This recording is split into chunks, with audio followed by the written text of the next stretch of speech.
Hey there, viewers! It's Charlie. I'm back again with another Transformers review. And today's review is going to be on Studio Series Cheetor. Now, yes, I am extremely late reviewing this figure, but, well, I was just extremely late getting the Maximals, period. Like, I got Primal, a year after the movie came out, and I've gotten this guy, a year and a half after he came out, and I still don't have Rhinox and Air. So, yeah, I just held off on getting the Maximals for whatever reason, and I just have no idea why. But I am slowly starting to go back and get the Maximals now, and I guess the one's singular Predacon. So, yeah. So, how is this guy? Well, starting off with the box. Well, of course, we have the standard Studio Series packaging. So here we got Cheetor in, well, Beast Mode, because, well, most of the Maximals were in Beast Mode for the majority of the film. In fact, I'm pretty sure Ares didn't transform whatsoever. You can see that he's 98. And we're now, 114 figures in, if you don't count Gamer Edition and Studio Series 86. Of course, he's a Maximal. Here we got him in Beast Mode again. And this side, we got a picture of Cheetor in Robot Mode. Which, hilariously, I'm pretty sure he only transforms during the final battle scene. So, yeah. In the back, we got him in both modes, and I guess a prototype color scheme, because this is a much darker color. Maybe this is more film accurate, I don't know, but I kind of prefer this color scheme over what we got. But of course, big screen inspired. Peruvian jungle discovery, which is where we first saw the Maximals, stands at Eraser. And it says what he does in the film. Because Cheetor didn't really do much in the film. I'm pretty sure he only had 2 lines. I think the most memorable thing he did was attack a Mirage, and that's it. But yeah, for the actual backdrop,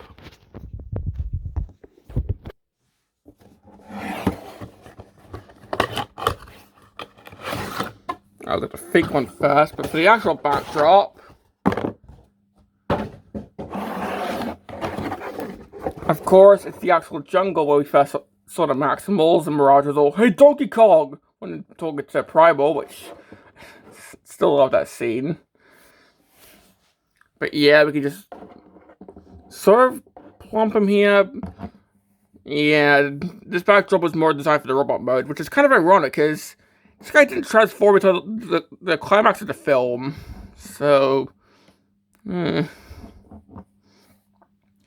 But yeah, this is clearly inspired from when we first saw the Maximals. Well, looking at the Beast Mode, honestly, I quite like this. Of course, it's not based on the original Cheetor that much. It's not the yellow Kid Appeal character. In fact, the Kid Appeal character was Mirage. Cheetor was just one of the background of the Maximal characters. But still, I quite like this. So going for a closer look at the details. We've got some of the spots right here. And yeah, a bunch of spots on the figure, on the head, on the back here, on the front legs, and the hind legs, and that's about it. The head looks quite good. Of course, the mouth can open. You can see that, yeah, it's kind of a more robotic looking cheetah. Of course, with the tail right here, and only the original Cheetor, this doesn't come off. This just folds up in the back.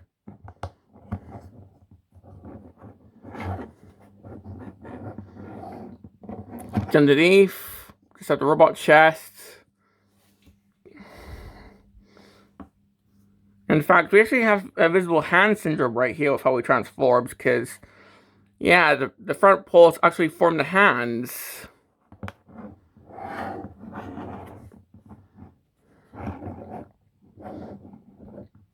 So yeah, that's pretty much all I've got to say for the Cheetor mode.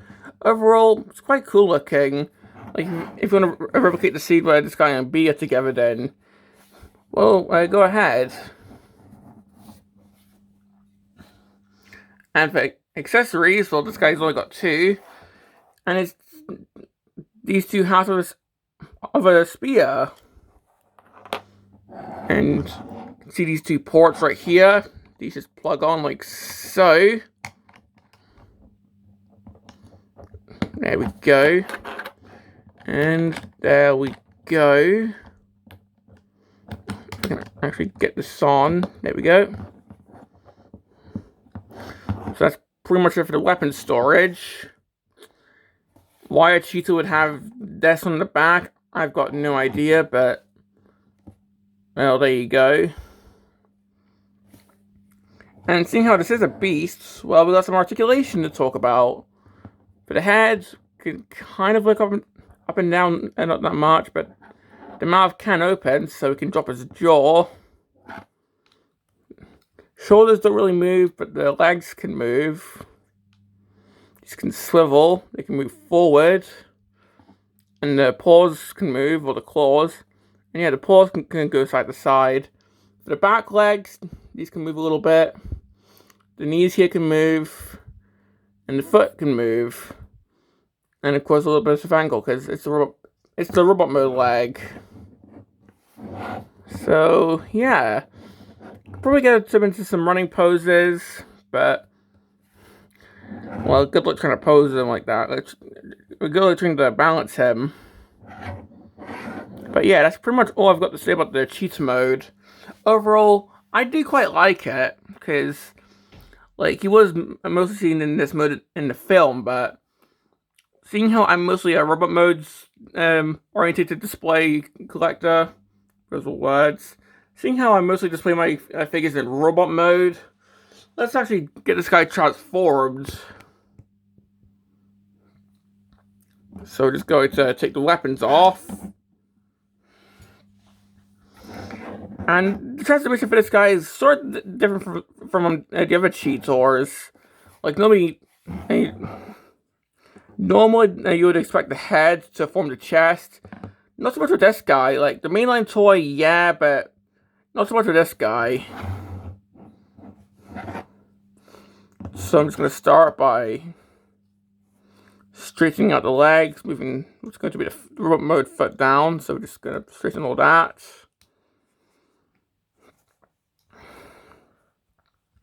Taking this and tapping it.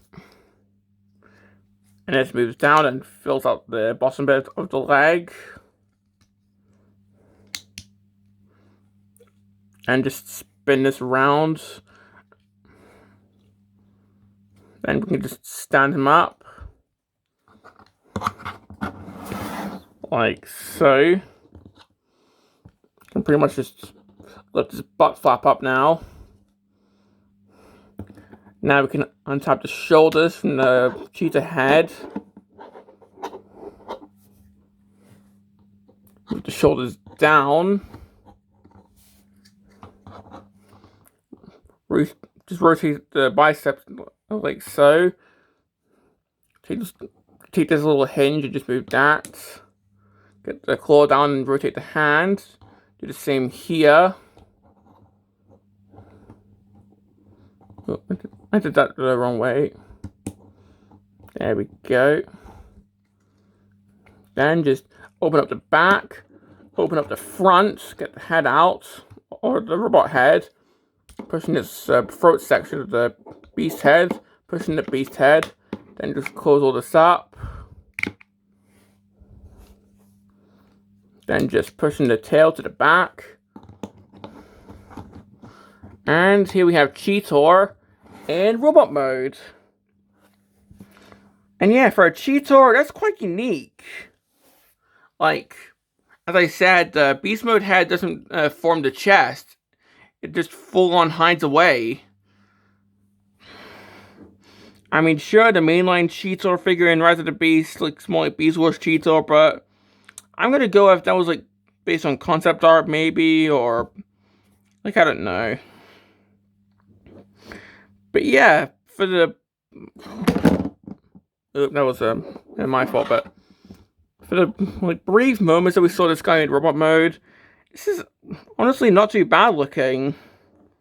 I think this is, like, the only movie-accurate Cheetor that we have, if you don't count, like, YOLO Park, for example. Like this is the only, like, movie-accurate transforming Cheetor that I can think of. Because the rest are, like, the YOLO Park one, or they're just statues, or non-transforming figures. And yet, there's a Solid too, but if you want a transforming one, then the Studio Series is pretty much the only way to go. But yeah, like having a 360 of this, we can see that the back is actually quite clean as well. Like, see the curvature there, the tail actually goes into that. That's actually pretty good. And the head, I mean, it's not really Cheetor's head, but, well, it's not based on the original Cheetor's head, but I still quite like how that looks. So, yeah.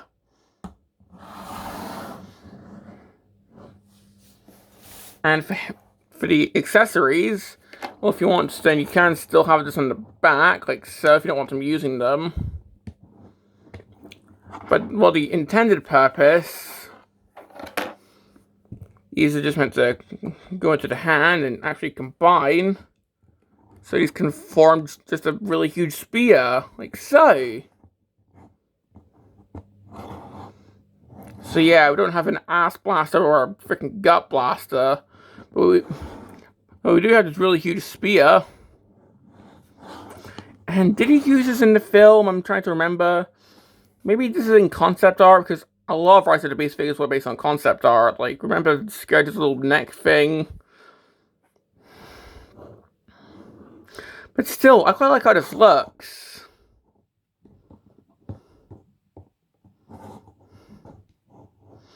And yeah, this is quite long.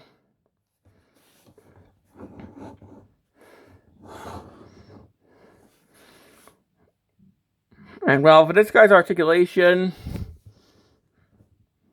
well, he can look side to side. You can look up and down, because I'm pretty sure that's on a ball joint. The arms can move. You see that, yeah, it's a shoulder pad covering the actual shoulder. So if we want to make him T-pose, we have to move that out of the way. There we go.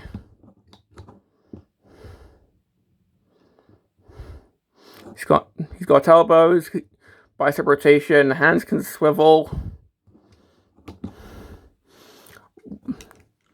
Bit of a waist swivel over the ass flap that just gets in the way, so I have to move that out of the way.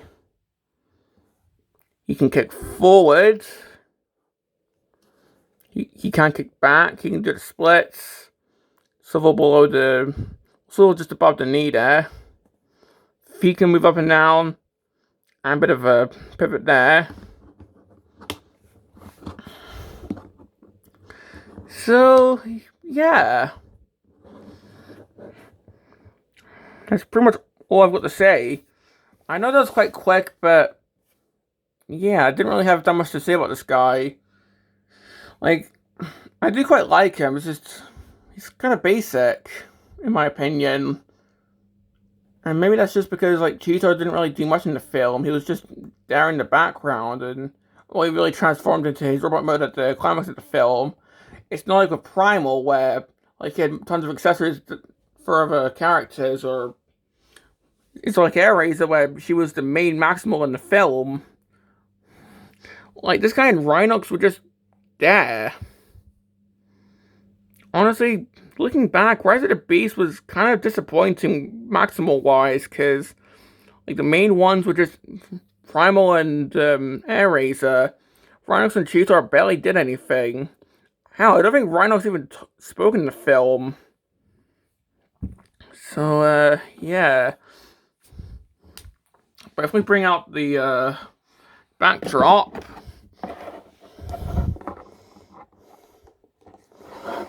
Yeah, he does look really good with the, backdrop.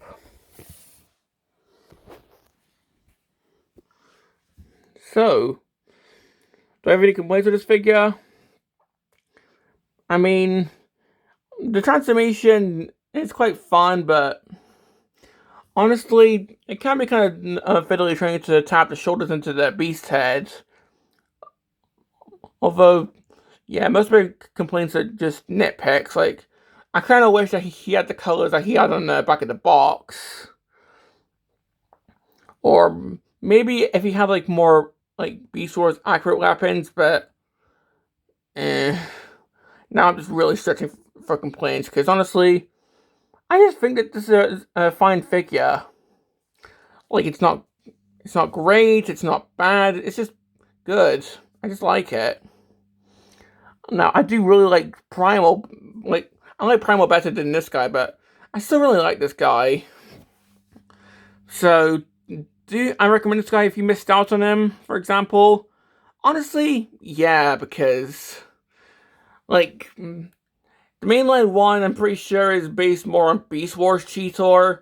Like, there's Yellow Part Cheetor, but that one doesn't transform, so if you want a Cheetor that's based in the film and does transform, well, this is your best bet. So, yeah, I would recommend it for that, but this is quite a basic figure, in my opinion. Like, the Deco was quite cool looking with all the spots, for example, but seeing how Cheetor barely did anything in the film, yeah. But still, I quite like this figure. So, yeah. This is pretty much be my review on Studio Series Cheetor. And this is Charlie Young, signing off.